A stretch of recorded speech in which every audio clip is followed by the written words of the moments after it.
So guys, there we are, the little Christmas decoration. So this one is ebony top.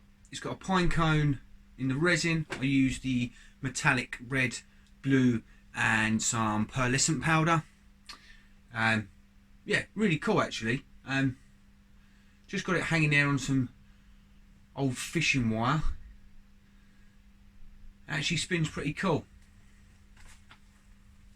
Really enjoyed doing this one actually. First time I've ever used pine cone.